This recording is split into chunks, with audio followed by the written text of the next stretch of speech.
Well, there is sometimes the case where people are maybe less concerned whether Christianity is true. They're wanting to know, is it relevant and is it good?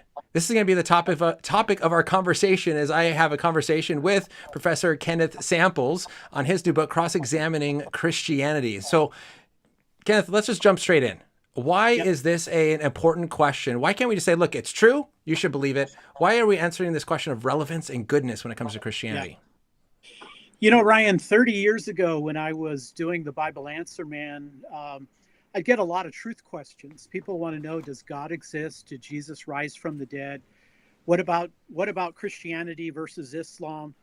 I noticed, however, about 15 years ago that I got a lot less truth questions when I would go to the university. Students were asking, and even faculty members, I still got truth questions, but they would ask me, for example, has Christianity been good for women? Has it been good for racial minorities? What about the character of the God of the Old Testament? And I thought, wow, I think I'm seeing kind of a transition. It's not that people are completely disinterested in truth, Right. but they really want to know, has Christianity been a good force in the world? And I would say, as a philosopher, I think we're seeing somewhat of a shift from a modernist perspective to a postmodern perspective. And I think this relates so much to what just happened to me recently and why I'm so excited for this conversation. And for those of you who are listening and watching, is that I just received a message where a student was having a conversation with a friend of his, trying to show that Christianity was true and trying to present the arguments for Christianity. And finally asked his friend and said, look, if I could answer every one of your questions and show you that Christianity is true, would you become a Christian and submit your life to Christ? And the response was, no, I wouldn't. Right. And you sometimes hear it. There's like, well, because I think God is evil. I think God is not good or whatever it may be. And that's why the importance of having this conversation. So would you say that in our kind of practical approach, do we need to now switch and focus more on goodness? Do we need to kind of do all three? Do we still have these conversations on what truth is? How does this work out practically for us? What's interesting, Ryan, is I think there are two kind of atheists. Now, I'm using a paradigm here. These are not exact ideas, but it's a model, if you will. I've interacted with two types of atheists. One atheist says, look, it wouldn't be a bad thing if God existed. Maybe I would survive the death of my body. Maybe I'd be reunited with my loved ones. Naturalism is kind of a bleak worldview. But unfortunately, it's just not rational to believe in God. Hmm.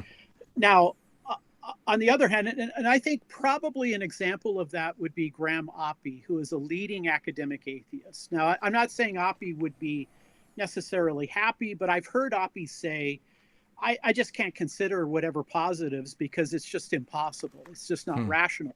Now, I'll flip it, and here's another atheist. This is Thomas Nagel, the philosopher of mind at New York University, leading academic philosopher. Nagel says, no, there is some rational basis for Christianity. In fact, Nagel is very close friends with Alvin Plantinga, other leading Christian philosophers. Nagel says, no, there's a rational basis for Christianity, but you know what? I don't want that God to Hmm. exist. I don't want that God reaching into my life and telling me how to live my life. Yeah. I think there are two atheists. And what I try to do in my book is I think, well, maybe I need to do two things. I need to try to show that Christianity is reasonable, but maybe I also need to show that Christianity is good so that people might say, well, maybe I would like Christianity to be true. Yeah, I think that's huge. Well, hey, if this conversation sounds interesting to you, stick around. This is also a weekly show where I have conversations with different guests discussing these big issues related to Christianity and the Christian worldview, hopefully helping you see that Christianity is true, helping you believe it, be able to defend it, and then faithfully live it out as a follower of Christ. And my guest, as you see there, is Professor Ken Samples. He's a senior research scholar at Reasons to Believe, a ministry that all of my subscribers, my listeners, my followers should know about. Had a lot of interviews with your team. Love the work that you guys do at Reasons to Believe.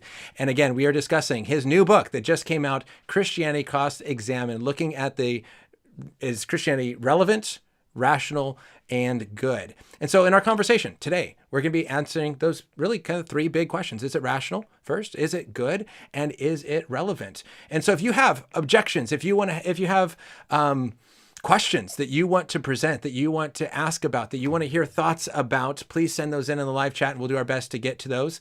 We are definitely going to jump in. Slam, thank you for being here. Susan says hello to you as well, Professor Samples. She is connected there with the ministry as well. So one of the first things that we often hear, let's jump in right in, is that Christianity is irrational, is this conversation that it's kind of against science, that we have science. That's enough. Why do we need Christianity? What is kind of like, I guess if you could explain, like where's this argument maybe coming from? Why is this argument made? Because to me, I go, it makes so much sense how Christianity and science fit together. Where's this argument coming from saying, science is enough, science and Christianity are at odds? Yeah, Ryan, I think that a lot of people have maybe a misperception of science. That is, they think that science operates in a neutral context and has no worldview connections. Mm-hmm. I mean, I meet scientists all the time, and almost the first question I ask them is, why does science work? And it puzzles them. And they often say, I don't know, it just works. But I think there's the impression that science could work in any world. You just follow the rules of science and it delivers. But in reality, that's not true. You have to have a world that is science conducive. You have to have human beings that have the cognitive faculties and sensory organs to do it. And you have to have a mathematical, logical congruence between the two. And so the reason science exploded into existence in the 17th century in Europe was the Christian worldview provided all of those necessary beliefs. The world is real, it's good, human beings have qualities to do it. So in one sense, I think people are unaware of both the historical and philosophical connection between Christianity and science. Yeah, I think this is a really good point. And I know you've discussed this in other books as well. You've written a number of books, and I've linked to them below as well. You can find that in the information below. But what is unique, if you could explain and kind of tease this out a little bit, what is unique about a Christian worldview that led to science, these ideas that you talked about, the right kind of world, the right kind of human, versus like the paganism of thousands of years ago, didn't lead to this kind of scientific discovery that we see in the modern scientific era, really influenced by a Christian worldview? Yeah, there's a philosopher and scientist, Stanley Yaki, who's a Catholic thinker. In one of his books, he said that science was stillborn in various great civilizations because of pagan beliefs that were inconsistent with science. And so China, Babylon, Greco-Rome, these ancient civilizations made contributions to science, technology, math. I mean, algebra is an Arabic word, for example. But the problem is, even though these ancient civilizations, they started to develop math and science and technology, it was stillborn. And Yaki's thesis is this: if you go into Eastern mysticism, you have ideas like reincarnation. You have ideas like the world is illusory. And so these ideas got in the way of science. What Judaism and Christianity provided is the idea that the world is not only real, it is independent to your mind and mine, but it's a good world. It is a world that comes with nomos and logos. It comes with laws and logic, and therefore it has patterns and regularity. And so you can do experiments today that you can test tomorrow that will be self-consistent. And so there are many ideas, worldview ideas, that come out of Christianity. Again, you can trust logic and mathematics. The idea that people have cognitive abilities to trace the intelligibility of the world, and the idea that these ideas can be tested. I think the reason why science didn't come sooner why it emerged in 17th century Europe, which was a Christian civilization after all, was because these science conducive ideas were prevalent to the people. And look at all of the great scientists, whether it's Newton, whether it's Galileo, whether it's Pascal, they're almost to a person either Christian or Jewish. Hmm. So science doesn't work independent of worldview ideas. Science is dependent upon a world that is conducive, and the human mind that is conducive to science. Yeah. So the question came in on Instagram wanting to address this question about, are the arguments for Christianity better than the arguments for naturalism and evolution? And there's a couple different ways I think I want to tease this question out as the interview goes along. But I think this can be presented here maybe for the first time in asking the question of, what is there something about naturalism that did not lead to science, or has naturalism come after the fact and so that wasn't really in the picture? Or were there naturalistic worldviews pre-modern scientific era that for their worldview beliefs didn't lead to science? Or is that an after the fact thing that naturalism has developed in the last few hundred years? Yeah, there is the belief that, and it's a counter to what I've just said. Some people would propose or insist that the Enlightenment produced science, not a religious world. It was the Enlightenment that produced science, and the Enlightenment moved away from religious authority and anchored itself in human rationality and ultimately science. The problem, though, is, Ryan, that the initial Enlightenment thinkers were all religious. And in many ways, I think naturalism is kind of picked up and taken the borrowed capital of the Judeo-Christian world. Remember the intellectual firepower that produced the age of revolution, the age of revolution in science. It came out of the medieval universities. Places, I ever heard of them? Oxford, Cambridge, University of Paris. I mean, I was taught as a young man that the Middle Ages were dark ages. And what I discovered after going back and researching myself is that the Middle Ages were a very intellectual period. And now, whether science could have emerged in a worldview that is dedicated to naturalism, I have real questions. I mean, if there's no mind behind the universe, then how do you know you can trust your mind? Is it just accidental? Is it just a great miracle that somehow mathematics can be used to understand the natural phenomena of the world? I mean, how do we know that your mind and my mind is going to evolve to a place where we can track the intelligibility of the world? I think in some sense, I've heard the claim that extraordinary claims require extraordinary evidence. Now, right. I don't know that I accept that idea, but if I did, a naturalist worldview is essentially telling me that minds came from the non-mind. Personhood came from the non-person. Rationality came from non-rationality. Now, that sounds like extraordinary claims to me. If God exists and he has an infinite eternal mind, the idea that he would create finite creatures who can reason and think, I don't think that's a big leap. Yeah. But I think naturalism has a hard time with rationality, with meaning, and with morality. I think those are very challenging issues. Yeah. Now, I want to come back to that comparison in just a moment, but I think that a question comes in. I received a message from a college student just this last week where he's having a friend or conversation with an atheist friend and presented the arguments for God's existence, trying to show that it is rational to believe that God exists. And the response to the cosmological argument was, well, I don't accept that argument because it's not empirical. And I'm curious, what would you say if someone says, well, I don't accept these philosophical arguments for God or these claims of rationality that are more philosophical if it's not empirical? What would be your response to that? My response is the idea that I should only accept arguments that are empirical is not an empirical idea.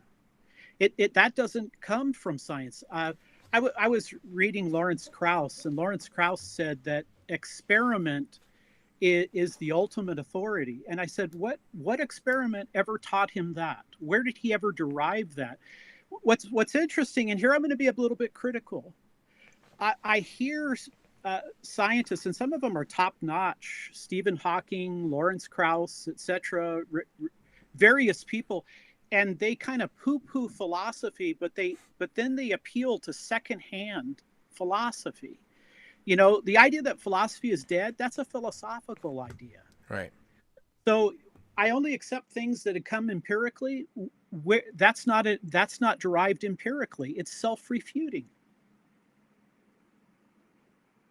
And that was, I think, my response to him. And as I said, well, what I would ask in response is, do you think that we can get any truth from philosophy? And to which the response was, well, truth comes from philosophy, but it has to have an experiment to back it up. And so then it's, well, what experiment backed up that statement? That truth comes from philosophy and experiment. And so we have to recognize, right, the ways in which we're using these truths. And we're going to say, well, science is the end all be all. It gives us, or it's the ultimate source of knowledge. There are other things that come from, or that we know to be true, that are not necessarily scientific. Now, I don't want to spend as much time on this because we have a lot of questions on the goodness, right? And so I do want to get to the goodness of Christianity, but I think there's a couple more things here that I really want to address on the rationality and the topics of science. So if we could just basically kind of go over, you talk about in your book, 5 truths that are not derived scientifically. So one being logic and mathematical truths. Could you give maybe a brief description of why we can know this is true and this is apart from scientific knowledge? This has preconditions. There again, I think many people are under the impression that science works without foundational ideas, but that's not the case. I mean, we don't get mathematical and logical truths through science. We begin with those ideas, yeah, and we appeal to those particular ideas, and so again, this idea that I can only trust the empirical. Well, math and logic are first principles, and science wouldn't be possible without the truths that are derived mathematically and logically. And so we should think of these as the presuppositions to doing science, not things we derive from science. Yeah. You also talk about metaphysical truths, are truths that are not derived from science. What do you mean by metaphysical truth? Yeah, think in terms, in philosophy, we talk about metaphysics, the study of reality. Connected to that would be ontology, the study of being. For example, science assumes, but does not prove, that you have a mind and I have a mind, and that there's a real world out there, and that the laws that apply to our part of the universe apply to the whole universe.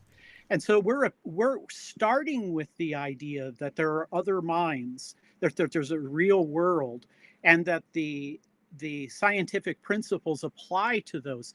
So again, science has a metaphysical and ontological starting point. Number 3, the third thing that we would be able to understand to be true that's not derived from science you have is ethical truths.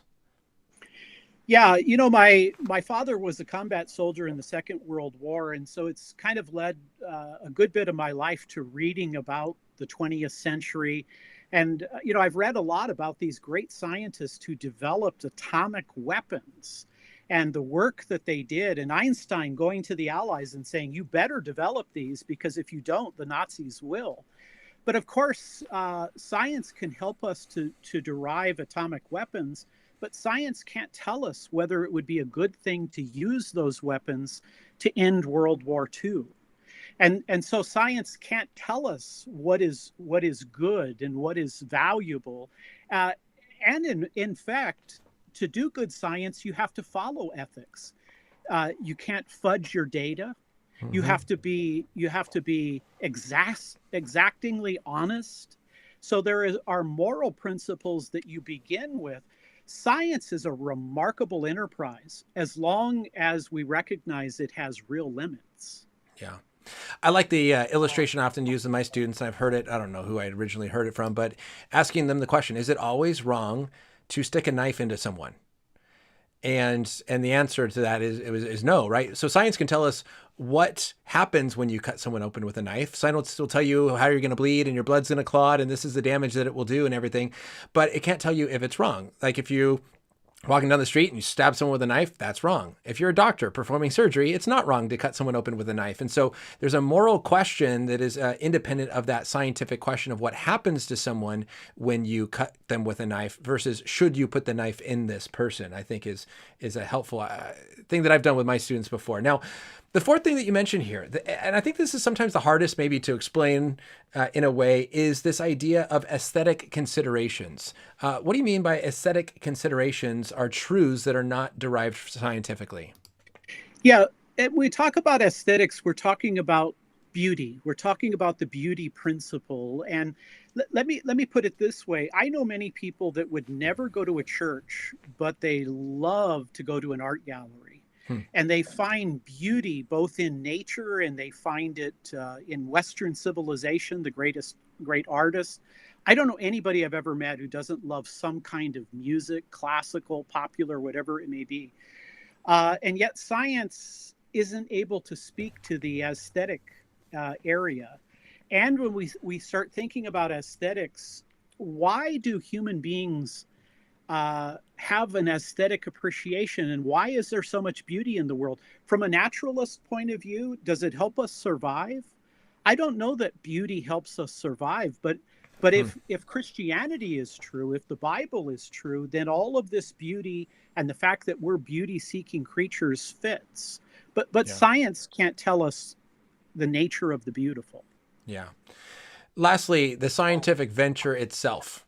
You have to believe that is true before you can even do science. And so science itself, the scientific method, right? You have to assume it is actually accurate as well. I want to wrap up this kind of idea of science here. And I said I'd come back to it, of the question that came in on Instagram of how is Christianity a better explanation for naturalism and evolution? You give 5 things also in your book, and we're going over a lot of information. Again, Kenneth Sample's book, Cross-Examine, or Christianity Cross-Examined. It is in the live chat. So, thank you, Slam, for putting the link there. You can click on that and you can pick that up right now. But you list 5 things that Christianity better accounts for than a naturalistic worldview. And so number 1, you say, is the cosmos. So could you maybe briefly again explain how does Christianity better account for the cosmos than a naturalistic evolutionary worldview?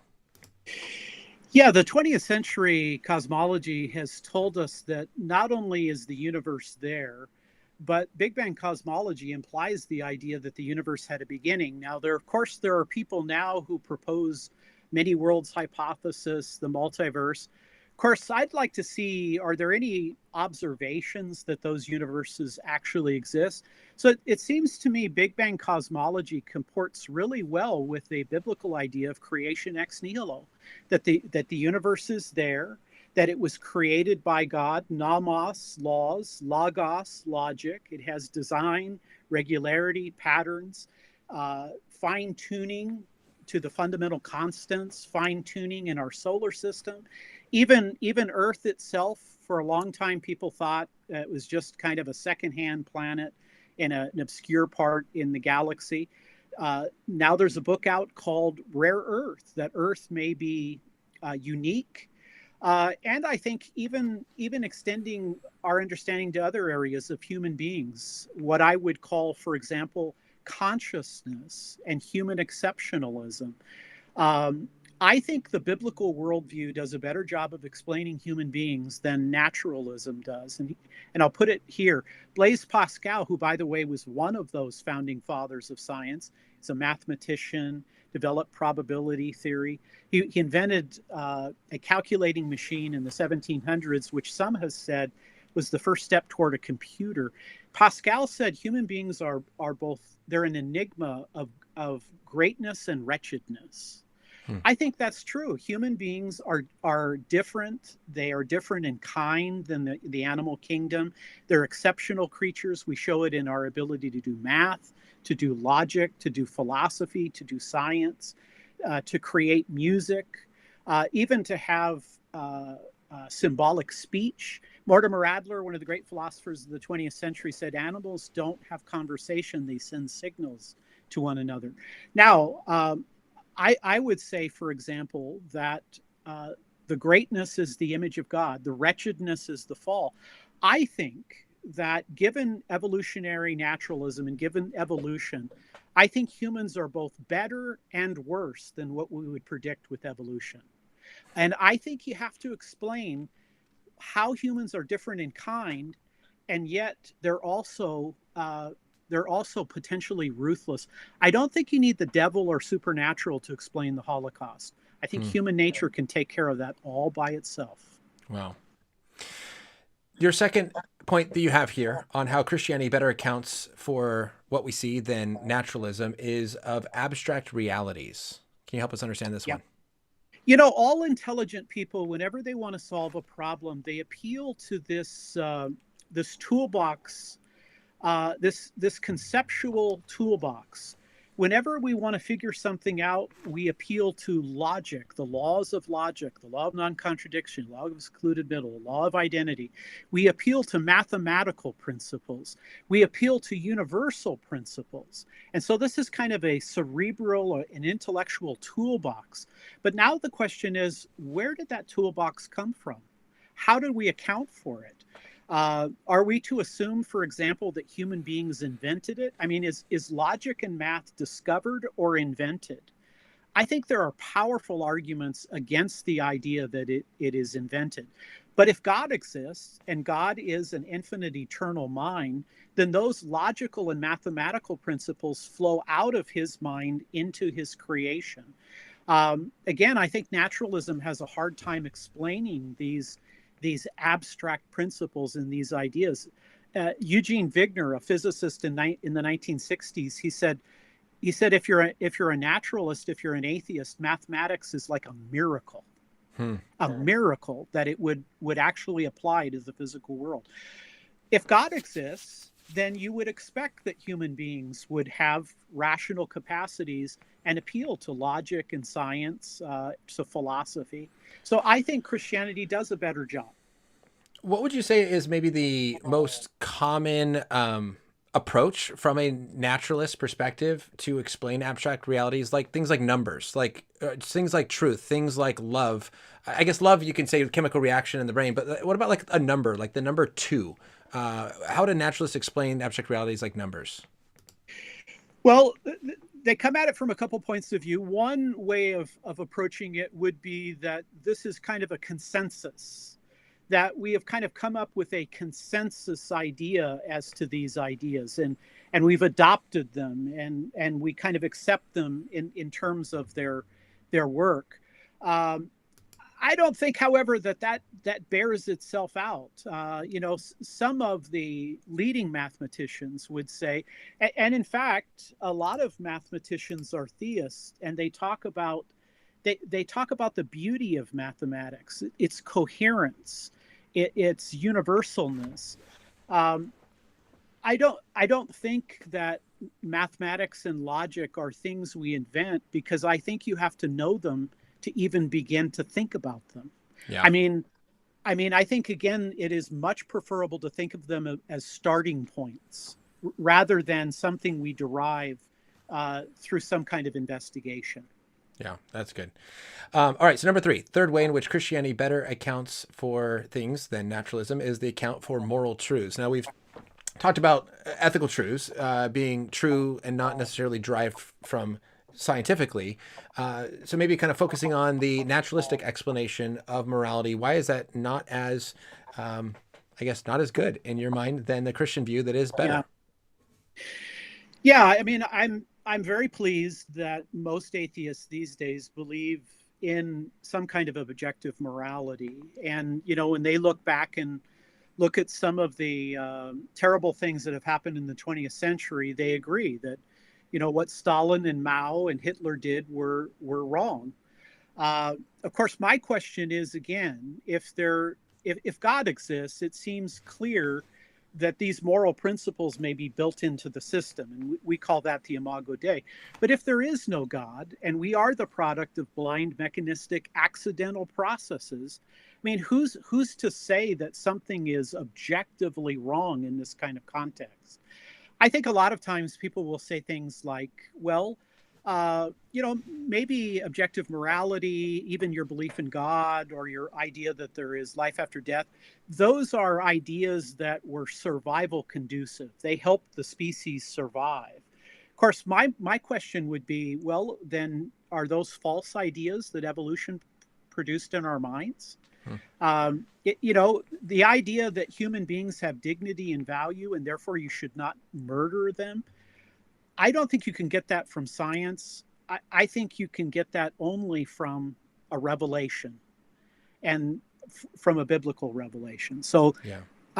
I think naturalism has difficulty with grounding morality. Yeah. Yeah. With the grounding, and I just had this conversation again yesterday with someone of what about evolutionary explanation of morality? It's like, well, evolution explains what happened. It doesn't necessarily, it's more descriptive than prescriptive.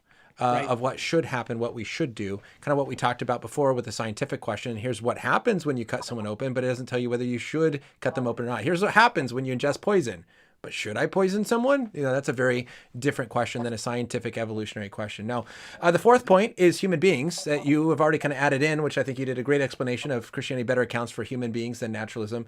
Number 5 is that Christianity better accounts for religious elements than naturalism. Can you kind of help us understand, what do you mean by religious elements? Yeah, human beings have been called homo religiosus, the religious man. Whether you believe in God or whether you adopt a particular religion, most people still are looking for a philosophy of life. They're trying to sketch out meaning and purpose in life.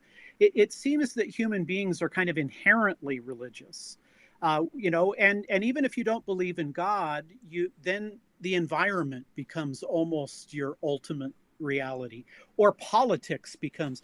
It seems that humans need something desperately to have ultimate meaning in their life.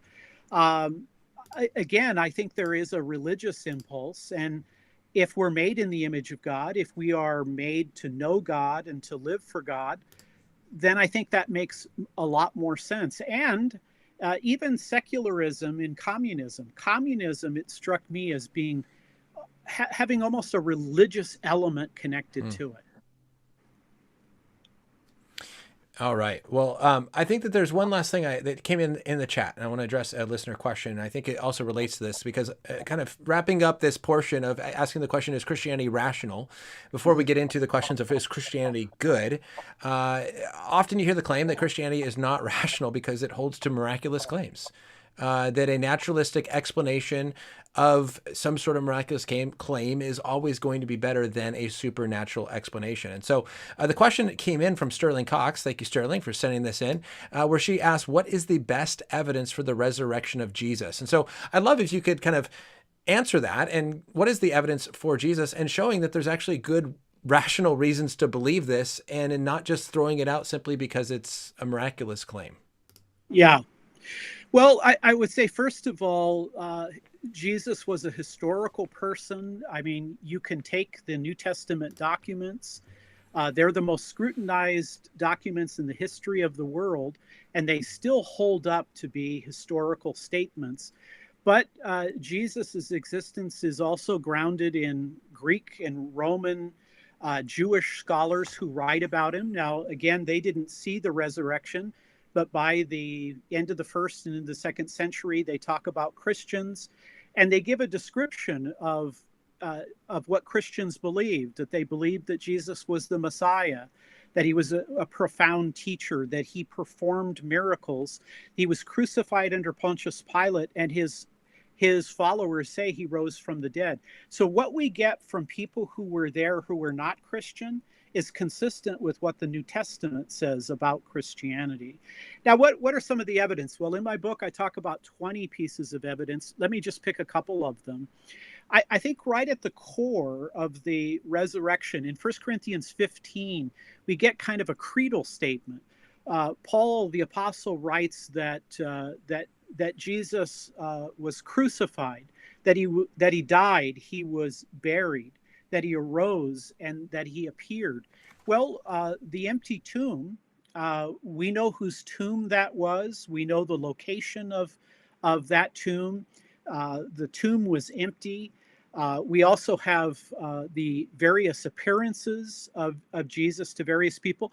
So if you're a naturalist, you'd have to have one theory to explain the empty tomb, like maybe they went to the wrong tomb, the apostles went to the wrong tomb, but it was Joseph of Arimathea's tomb. Wouldn't he be able to tell them, well, here's the right tomb? But then you'd need another explanation to explain the appearances.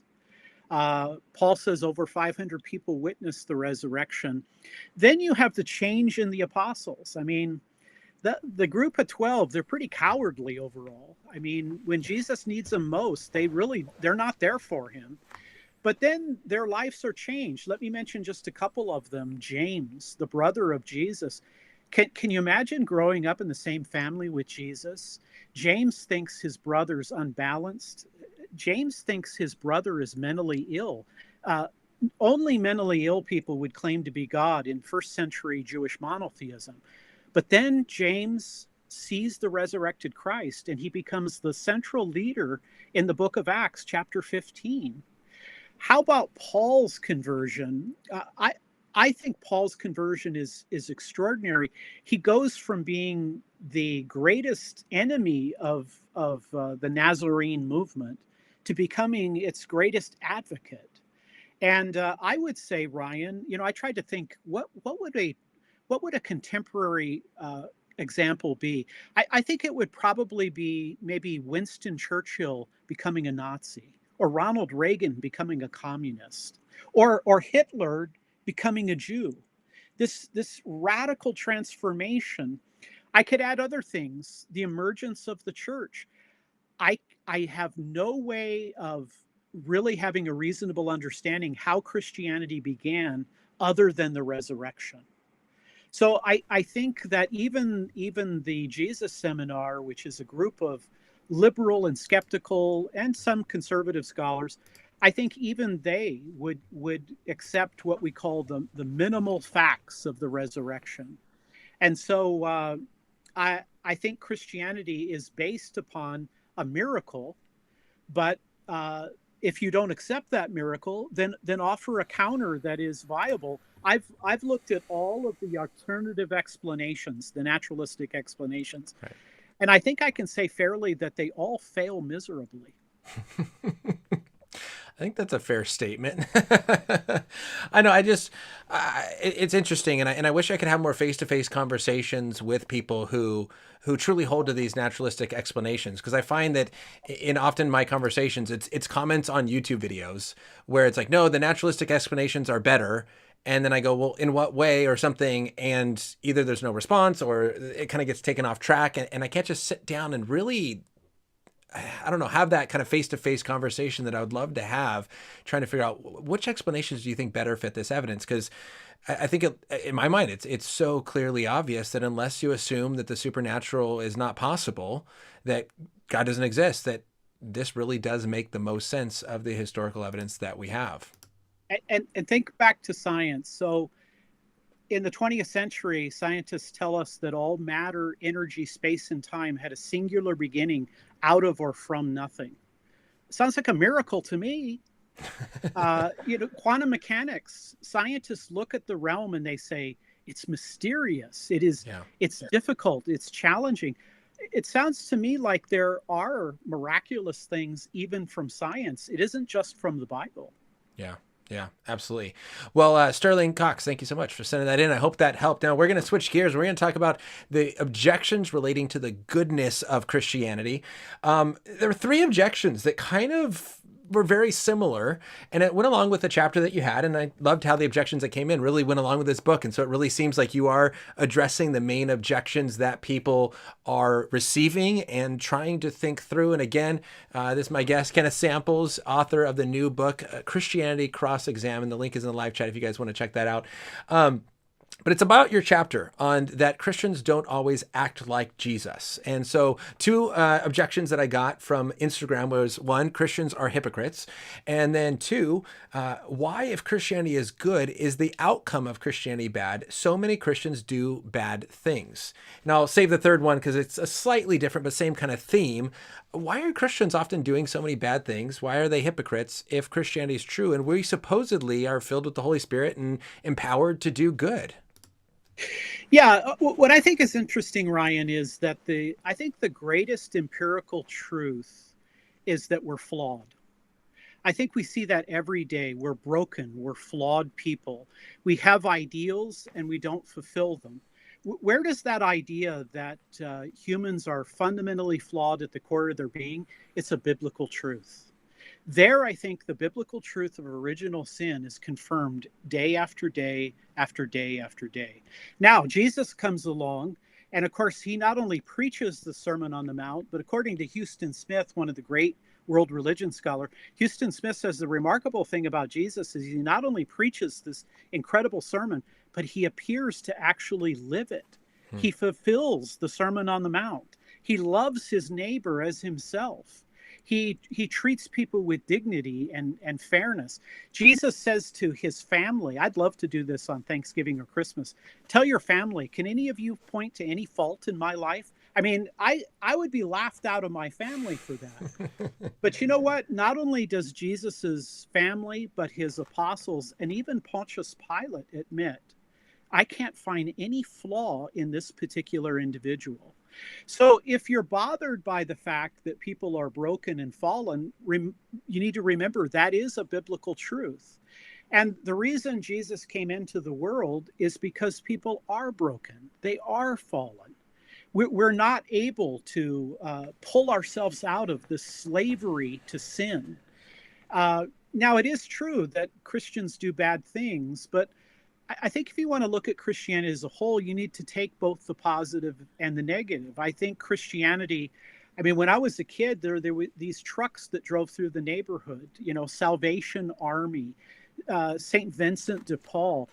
The vast majority of, these groups that reach out to the poor have Christian orientation. I mean, look at somebody like Mother Teresa. Look at various people in church history. So I'm okay with people pointing out that sometimes we find out that ministers get involved with a prostitute or they embezzle funds. I know that that does happen. Yeah. But I would say if you look at the broad context, I mean, Christians have been at the forefront of attempting to end slavery. Christians are reaching out in various moral areas of life. So if you want to judge Christianity, I'm okay with that, but be fair. Yeah. And I think that's such a wonderful point, is that I think we so quickly can look at the bad decisions, the hurtful things that Christians have done and go, see, Christianity is not good. And rather, when you look at the picture and see Christianity as a foundation of science, of education, of the medical care system, of, there's so many good things that Christians have done in bringing people up, human dignity and women's dignity and the dignity of slaves and all these kind of people that you go, really, how are we, if we're going to play a weighing game, some pastors do some bad stuff, but, how many pastors stay faithful their entire life?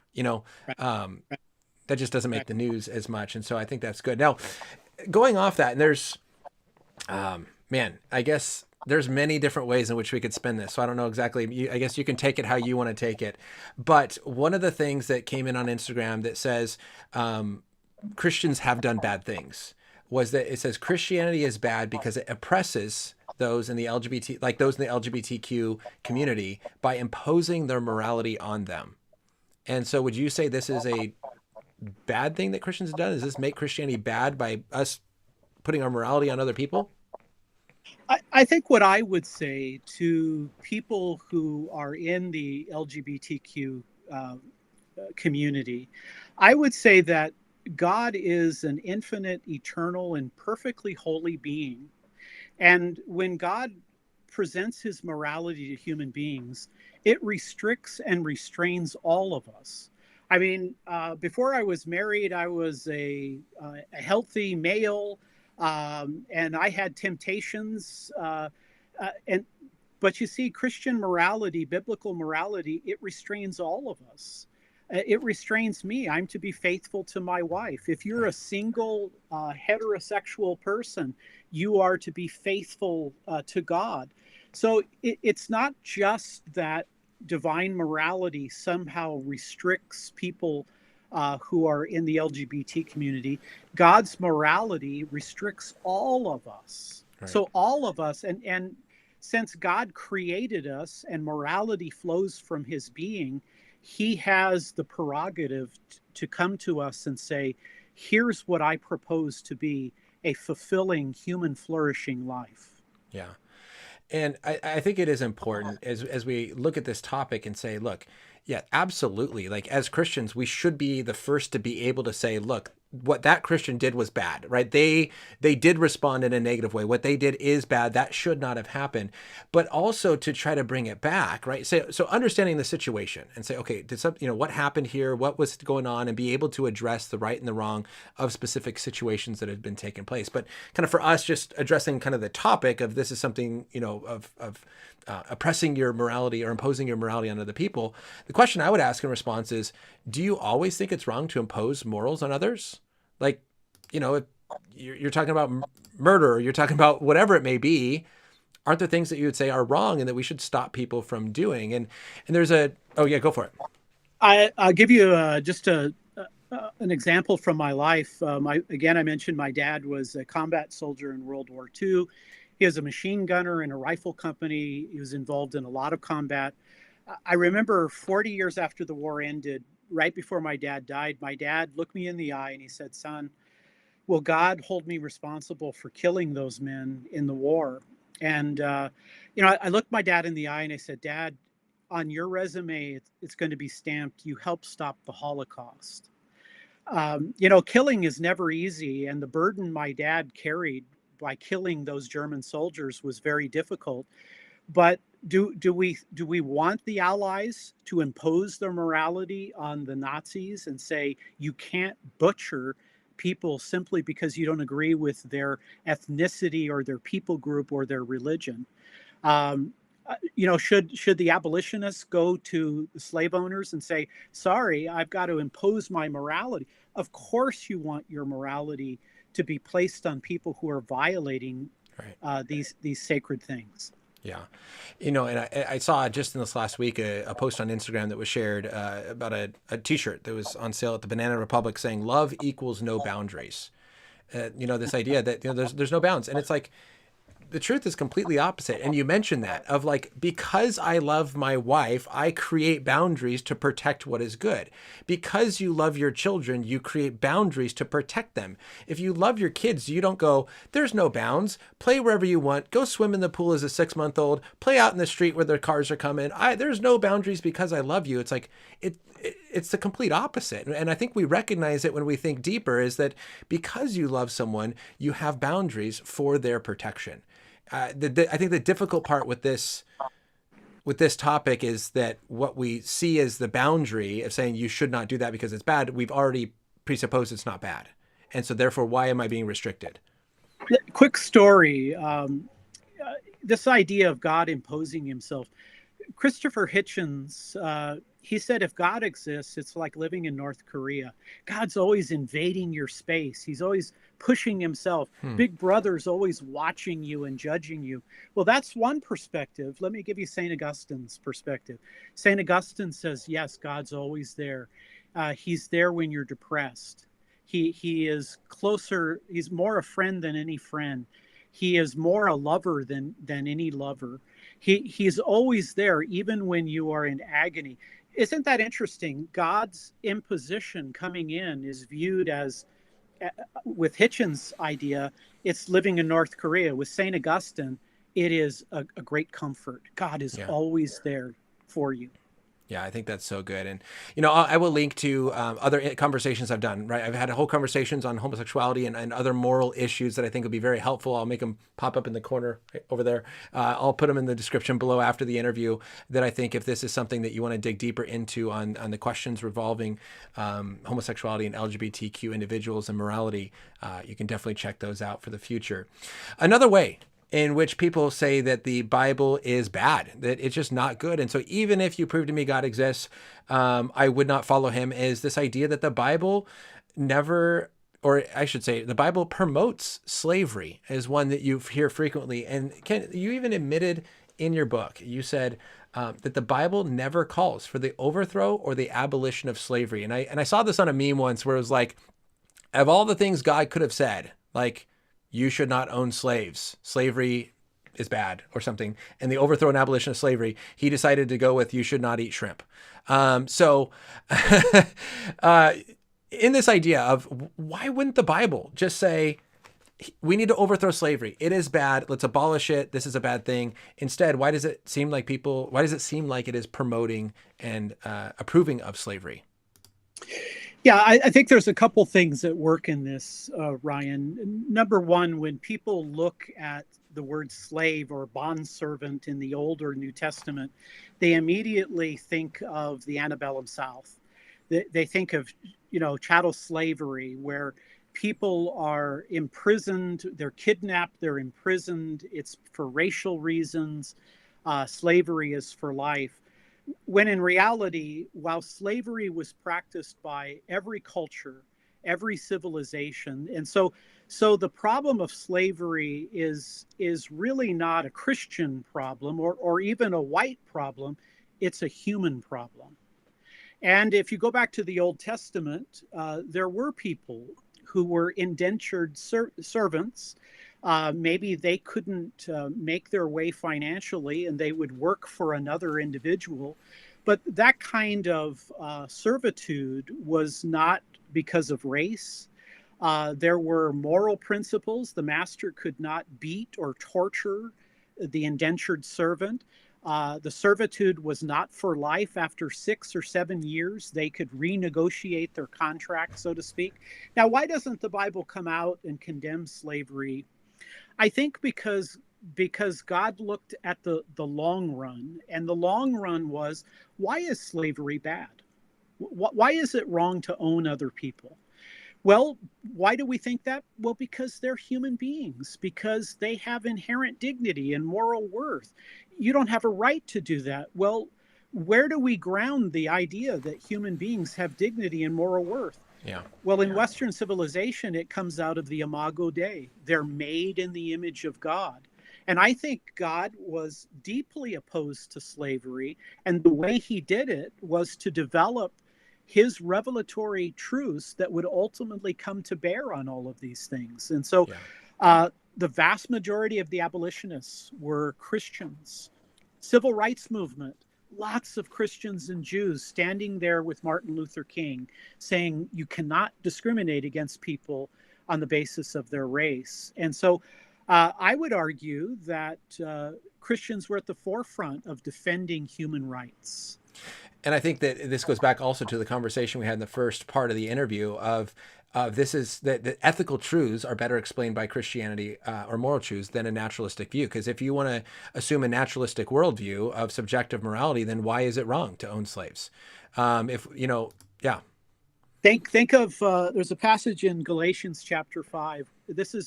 Galatians is written about 47 to 49 AD. So right in the middle of the first century, Paul says in the Christian church, there's no difference between Jew, Gentile, slave free, male or female. They are all one in Christ. That is a revolutionary statement. Now, of course, slavery was practiced in the Roman world. Christians couldn't just, snap their fingers and have slavery overturned. But it was the moral philosophy of Christianity that ultimately succeeded in turning slavery upside down, both in Europe and in America. Yeah.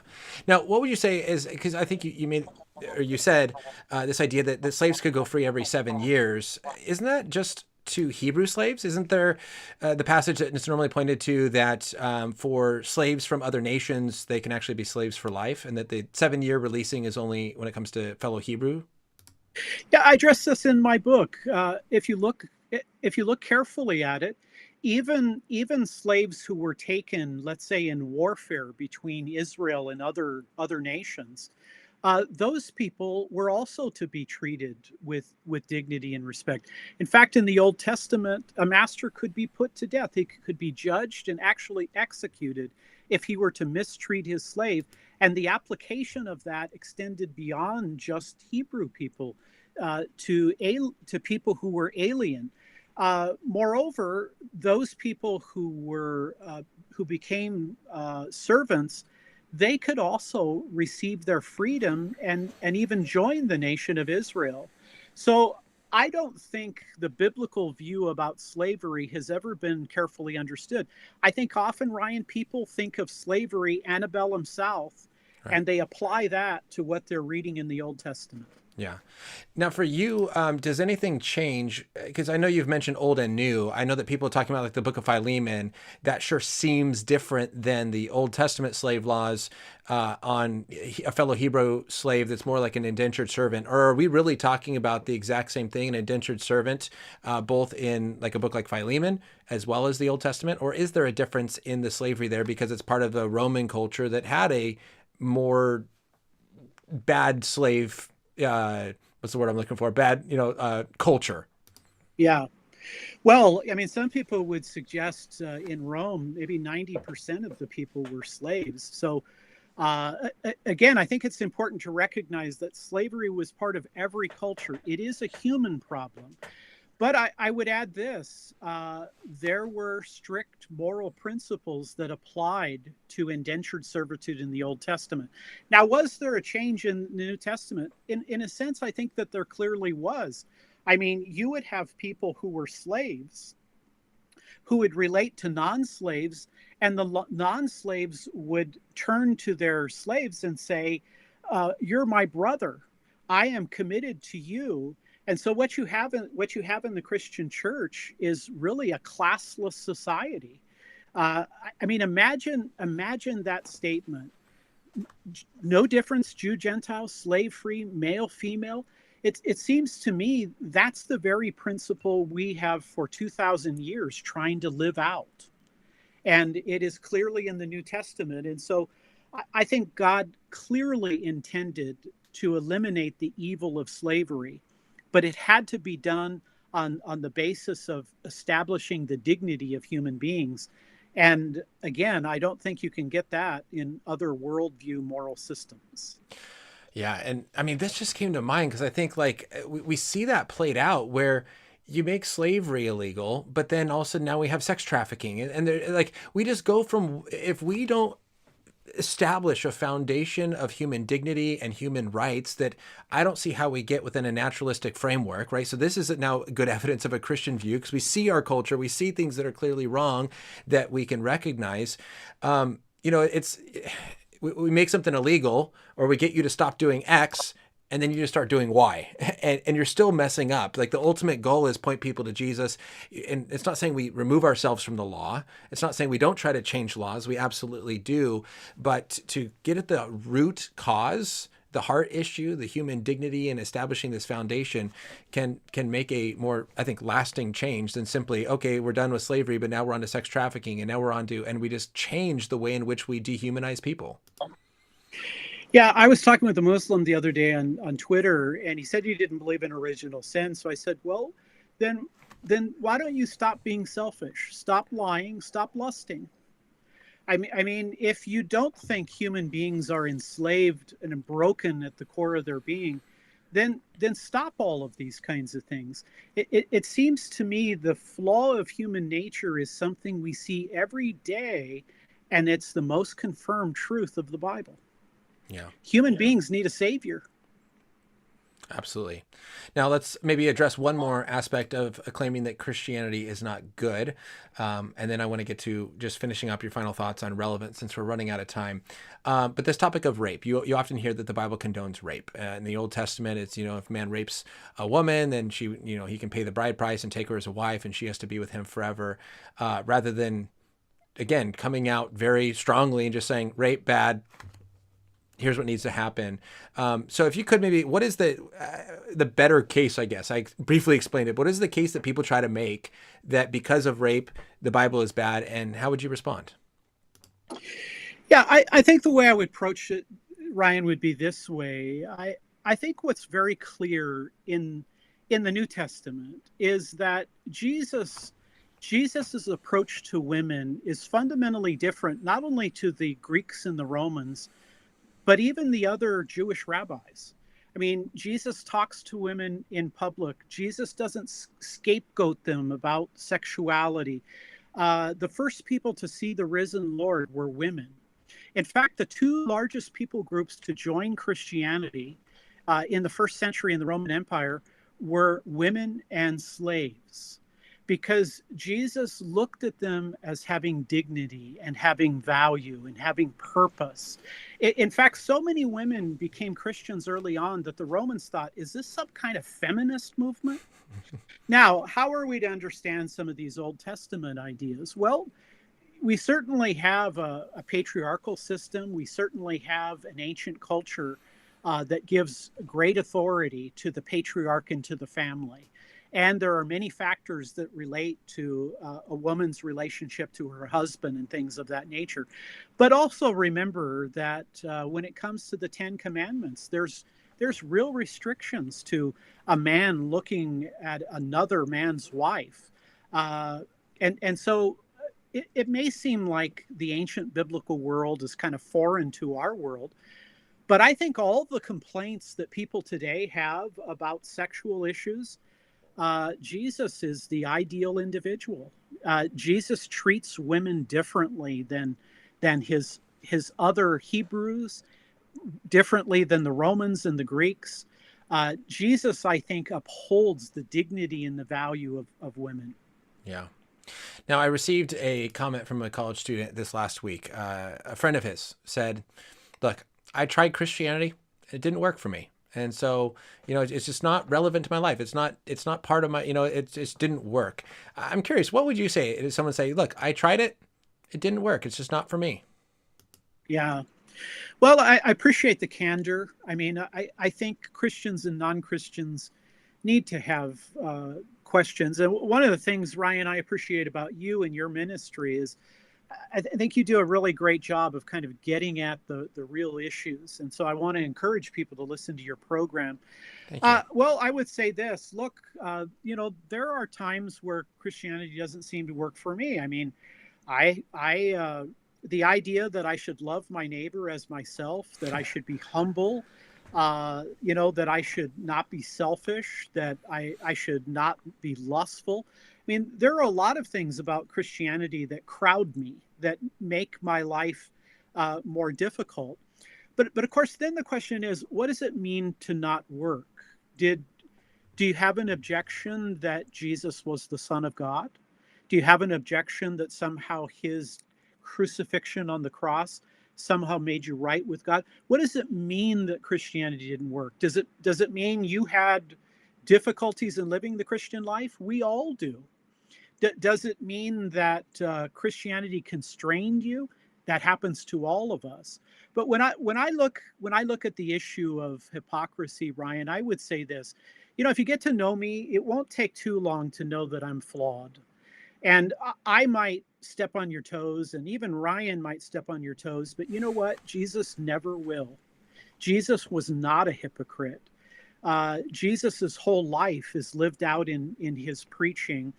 And I would invite that individual maybe to come back and take a deeper look. What was it that he thought didn't work? It may be based upon a misunderstanding. Yeah. Yeah, I think I love just now here the way that you responded to that. I kind of went at I think a completely different angle. So I love hearing what you said. I kind of said, well, in what sense do you think Christianity is something that should just like work for you? Like it's almost like treating Christianity like a diet. Like I tried the diet, I didn't lose weight, so it didn't work for me, so I'm going to go try something else.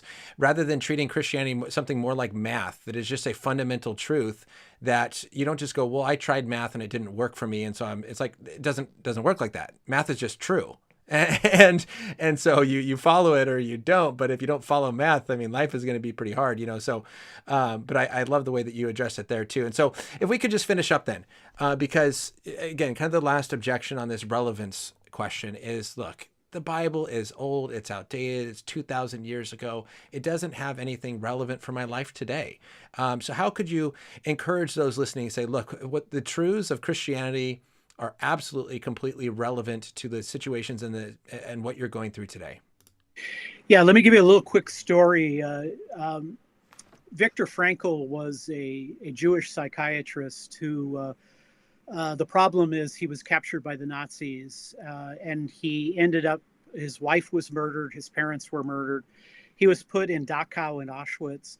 And in order to kind of feel normal, he started psychoanalyzing not only the Nazi guards, but also his fellow inmates. And what he discovered, Ryan, is the Jews were being systematically starved, and they were forced to do heavy labor. And what Frankl said was, whenever they gave up hope that the Allies would rescue them. I mean, Anne Frank died just a couple weeks before the Allies liberated her camp, or hope that maybe their spouse was still alive, or hope that God would rescue them. Frankl said that they were living on hope, and when they lost hope, they would fall over dead in just moments. What does Christianity have to say? I mean, you can live, I don't know, maybe a month or so without food. Maybe in very fortunate circumstances, you could live a few days without water. You can't live too long without oxygen, but you know what? I'd add another to the list. How about hope? During the pandemic, there were parts of the country where the suicide rate was higher than the COVID rate. I think Christianity offers hope. Let me tell you what Jesus says. Jesus says, "Come to me, all you who are weary and burdened, and I will give you rest." Now, I could tell you, I've spent a lot of my adult life reading about other religions, Krishna, Buddha, Confucius, Muhammad. None of them ever said that. Caesar Augustus never said that. None of our great political leaders. Jesus comes to us and says, if you're burdened and you're weary and you need hope, I can give it to you. I think Christianity appeals to the deepest need of the human heart. Absolutely. I think that is so beautiful, and I think that's a wonderful way to wrap it up. So, Professor Kenneth Samples, thank you so much for taking this time and hopefully answering a lot of, answering a lot of questions and helping people understand these big objections raised against the rationality, the goodness, and the relevance of Christianity. Well, I'm a big fan of yours, Ryan. Keep up the good work, and I appreciate all those listeners with those really fine questions. Thank you so much. I appreciate it.